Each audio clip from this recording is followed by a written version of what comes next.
Estados Unidos reció una quinta parte del territorio ucraniano a Rusia, pero Putin dijo no. Es bueno que el público entienda cómo funciona la política. La guerra es una parte de la política. Históricamente, las guerras se han ganado y perdido de dos maneras: mediante la rendición completa de uno de los dos adversarios o mediante un tratado de paz. La primera implica una guerra agotadora, la toma de la capital y el reconocimiento del vencedor por el bando perdedor. La segunda vía implica acciones entre bastidores impulsadas sobre todo por intereses políticos. Informa Bulgarian Military. Cuando saltó la noticia de que Washington había recibido una quinta parte del territorio ucraniano a Rusia, Bulgarian Military esperó y no publicó inmediatamente las afirmaciones. Procedían sobre todo de la prensa alemana, distribuidas después en la prensa estadounidense a través de la publicación Newsweek. Bulgarian Military tiene fuentes en Israel desde hace años y se aconsejó a nuestros redactores que esperaran porque el ex primer ministro israelí Naftali Bennett está a punto de ser entrevistado. Ahora que la entrevista es un hecho, vamos a revelar la acción entre bastidores desde el 24 de febrero de 2022 hasta hoy. Durante años, sin un conflicto directo, pero persiguiendo intereses políticos, el Pentágono ha publicado en su informe anual que Estados Unidos sigue percibiendo a Rusia como una gran amenaza.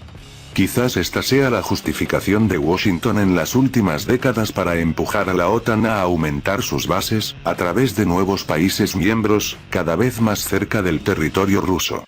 China casi ha desplazado a Rusia como prioridad en los últimos 3 años, pero Washington nunca se ha olvidado de Moscú. El presidente estadounidense, Joe Biden, apoya abiertamente a Ucrania. Puede decirse que el presupuesto militar de Kiev está financiado actualmente por Washington. A principios del año pasado, a mediados del año pasado y a finales del año pasado, las cosas no han cambiado tan drásticamente. Moscú demostró que podía enviar una columna de 40 kilómetros a las afueras de Kiev en poco tiempo, y lo hizo. También demostró que puede retirar la columna y centrarse en su objetivo principal, Donetsk y Crimea. La creencia de la Casa Blanca de que Ucrania podría hacer frente a Rusia comenzó a desaparecer gradualmente. Esto es bastante inquietante y pone en tela de juicio la pericia de la inteligencia estadounidense. ¿Cómo es posible saber con precisión la semana en que Rusia atacará Ucrania y, al mismo tiempo, no saber desde hace más de 7 décadas que Rusia está almacenando armas en casi todas las ciudades del país? Rusia puede librar una guerra convencional, Rusia tiene misiles, muchos misiles. ¿Quién dijo que en la guerra hay reglas que cumplir? ¿Quién dijo que en la guerra lo que hace un adversario lo debe hacer también el otro? Esto nos lleva al comienzo de este año. Un período en el que disminuyen los creyentes en la Casa Blanca de que Rusia perderá. Biden ya empieza a dudar de que Ucrania vaya de ganar. Pero se trata de motivos ocultos. No los reconocerá públicamente. Pero no es necesario cuando los muestra con sus acciones. El director de la CIA, William Burns, estuvo en Moscú. Ha recibido al presidente ruso, Vladimir Putin, un tratado de paz si acepta una quinta parte del territorio de Ucrania. Como hemos dicho, los ciudadanos de a pie leemos la historia, que nos muestra que la guerra de desgaste es una táctica rusa. Putin cree que ganará y por eso ha rechazado la ERTA. Newsweek escribe esto, el periódico suizo-alemán NZZ también escribe esto. Los Estados Unidos y la OTAN se encuentran actualmente en un punto muerto. Están enviando artillería, municiones, se esperan los primeros tanques, se habla de posibles negociaciones para la entrega de aviones. Es interesante que nadie se dé cuenta de que el secretario general de la OTAN, Jens Stoltenberg, asiste a todas las reuniones en la base de Ramstein. Si la OTAN es una alianza defensiva, ¿qué defiende actualmente la OTAN? Puede que haya jaque mate pronto o en la próxima década. Porque si Estados Unidos, Ucrania y los aliados de Ucrania ganan contra Rusia, ya anuncian que será una victoria para la OTAN. ¿Y si pierde? ¿Será una derrota para la OTAN o escucharemos declaraciones como la OTAN y Estados Unidos no participaron en la guerra? Ya conocemos las excusas, créanme, no son más que declaraciones políticas que se atienen a la letra de la ley cuando les conviene.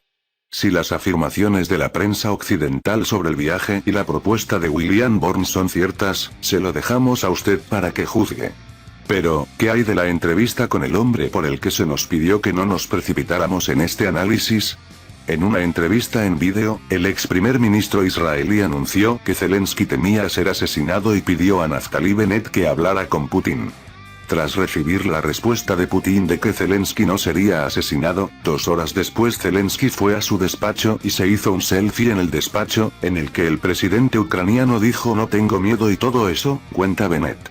Naftali Bennett también señaló que el presidente ucraniano le pidió que se dirigiera a los dirigentes rusos, y por su parte fue una petición de ayuda.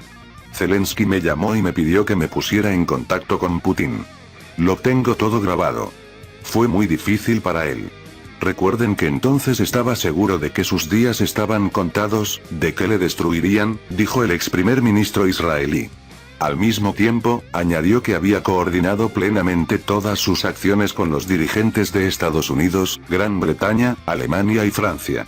Sin embargo, el ex dirigente israelí deja caer otra noticia de última hora. La guerra podría haber terminado ya en la primavera de 2022. Bennett afirma que las negociaciones de entonces, que tuvieron lugar entre bastidores entre Rusia y Ucrania con la ayuda de mediadores, incluido el propio Bennett, se interrumpieron por iniciativa de los países occidentales. Los líderes occidentales están divididos sobre los próximos pasos. Cada líder tiene su propio enfoque. Se puede dividir a los líderes en los que se ciñen a la línea. Tenemos que hacer retroceder a Putin y Scholz fueron más pragmáticos, dicen. Biden apoyó ambos enfoques, dijo Bennett. Se pueden decir muchas cosas sobre la guerra, sobre Ucrania y sobre Rusia. Tanto buenas como malas. Pero hay algo que es evidente, que se sigue callando y que en realidad es muy hipócrita y viola el derecho internacional. El suministro de armas soviéticas y rusas a Ucrania. En la actualidad, países como Polonia, Eslovaquia, la República Checa, Lituania, Letonia, Estonia y muchos otros que tienen armas soviéticas o rusas en stock o en servicio las están donando a Ucrania. ¿Cuándo permitió Moscú esta reexportación? Cuando todos los que gritan a los 4 vientos seguimos la letra de la ley empezaron a incumplir normas que ellos mismos redactaron y se supone que deben cumplir. ¿Cómo se sentirá Polonia, por ejemplo, si un usuario final de una artillería polaca la vende o dona a Rusia? Nos imaginamos qué aullido de lobo al cielo será.